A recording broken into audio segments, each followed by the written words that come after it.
A couple of months ago, I put myself on a book buying ban because I just kept buying books, putting them on my TBR and then just not reading them because I was only reading books on Kindle Unlimited. But I've actually done a pretty good job at getting through them. So I thought, what a better time than to buy some new books.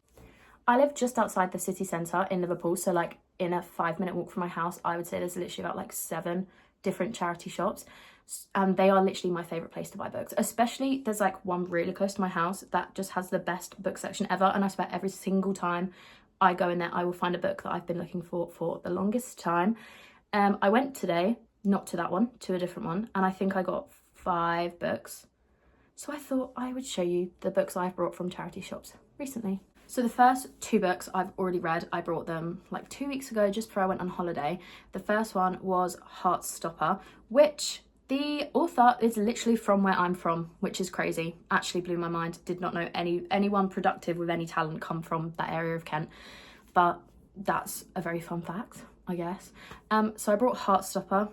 Read it, not my cup of tea. I was so excited. It was £1 as well, and I was like, it's a proper bargain, especially because on the back it said it was £14, and I thought, £1, brilliant. Did not like it. I did not realise this is my own error. This is not the fault of the plot of the book. The plot of the book is good, but I thought graphic novels would have more writing in it than they do. So when I picked it up and I finished reading it in about 12 minutes, I was like, oh, okay. And then at the end of the book, it was like, all the other volumes of Heartstopper are just online to read for free anyway, so I read them online. But now I've got the first book, I feel the need to buy the rest just so my bookshelf looks better, but they're so much taller than any other book, and that bothers me so much. It's the same with like, this is going to be a common theme in the books I'm talking about. If they're a different size to a normal, your average book, if they're sprayed edges, if they're wider, if they're like come out of my shelf more, hate it. So I do not display Heartstopper on my shelf. I actually don't know where I've put it. I have lost it. But that was still a good find, I think. Very good find. The next book I got, I have also read, and that is this book, which is The Fake Up by Justin Myers. And I took this on holiday and read it so quick. I feel like romances that aren't really spoken about that much always have a similar sort of plot, but this was really good. Like, I really enjoy the trope of like a fake relationship turns into a real one, but this is like the opposite. Like a real relationship, they're together, they break up, and then they pretend to stay broken up, but they're actually together the whole time. But the book has a really annoying ending, which I'm not going to spoil because I actually think everyone should read this book. It's so good, but only on holiday. Like, I feel like if I was sat in my room with a candle lit in like autumn, I would not enjoy this book. But for summer, literal perfect holiday book. But don't be deceived by the cover because they're literally only on holiday for like 1 chapter of the book. Like, it makes no sense. It's very like celebrity drama vibes, and the side characters are really good, which is my favourite part of the book. I love it when all the characters, like the friends of the main characters, have just as much as a character arc as the main characters. I just love it so much. Speaking of books that are different sizes, I nearly did not buy this today just because of the fact that it stuck out on the shelf so much, but I brought The Hating Game by Sally Thorne. And the reason I brought this one, I love a cover like this, I just think it's so cute, but it is so tall. I'll compare it to The Fake Up, which is a normal average size book. See, this is what I mean. Why is it sticking out so much on my shelf? So frustrating. So much taller as well, and it's really heavy, and I've never known a book to feel so heavy in my life. But I picked this up because when I read the blurb, I saw it was like a workplace. Well, I'm assuming it's going to turn into a romance. It looks like a romance. But it's given me enemies to lovers. It's given me workplace romance, and I love that. I eat those tropes up. They're my favourite. I could reread them again and again. I feel like there are just some tropes that no matter the storyline, I'm going to love the book. Enemies to lovers, I'm going to love it every single time. The next book is completely different to anything else I normally read because aside from the occasional biography, autobiography, I tend to stick with just fiction. I don't really like reading anything that's non-fiction. And if I do, I feel like I'm more likely to listen to that sort of thing in a podcast. And I know they do have a podcast of this book, but I've been eyeing it up on Vinted for so long. And so many girls I know have read it and told me it's so good.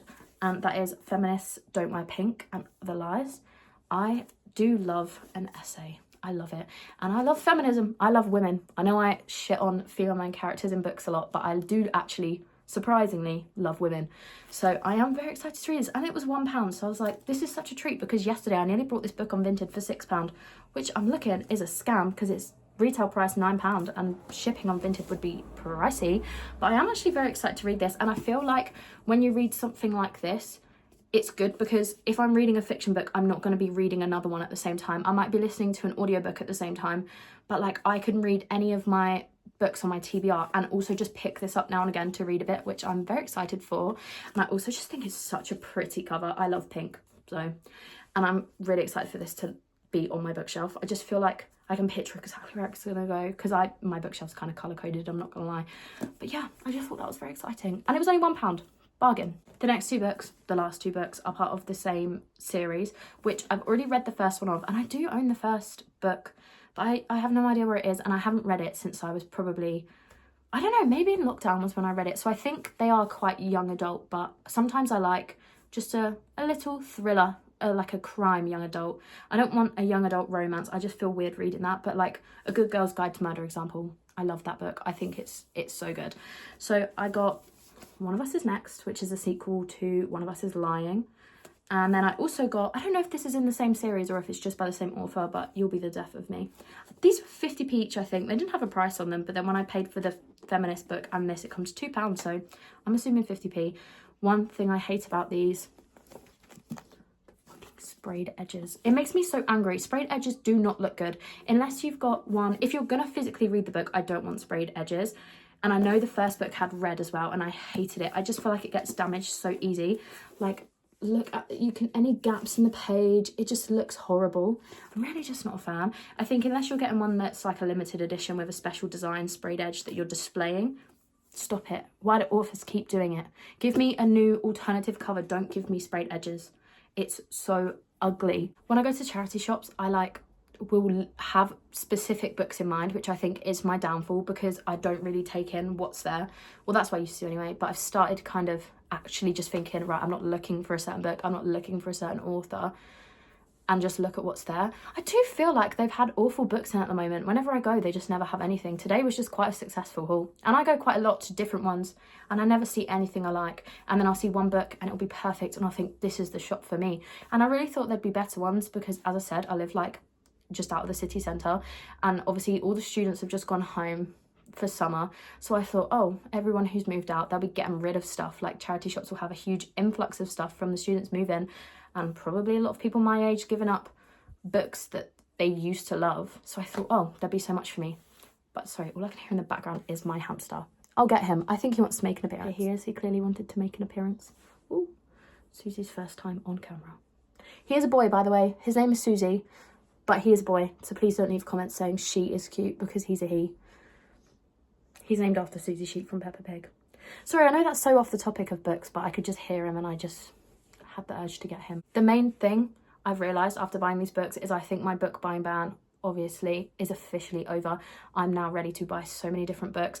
I'm so proud of myself as well because I'd really gone off of reading physical books. I just think the ease of Kindle Unlimited is so easy, like having it on my phone. Like if I'm on public transport, I don't take a book with me every time I leave the house, but I always have my phone, so there's always something for me to read. I'm very excited to expand my bookshelf because I've moved into a new house a couple of months ago, so I have so much of my own space to make my own, and I'm really excited to build a proper bookshelf and not just have my books on a shelf on the wall. So I'm very excited.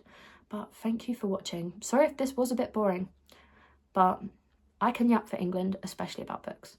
So bye. From Susie as well.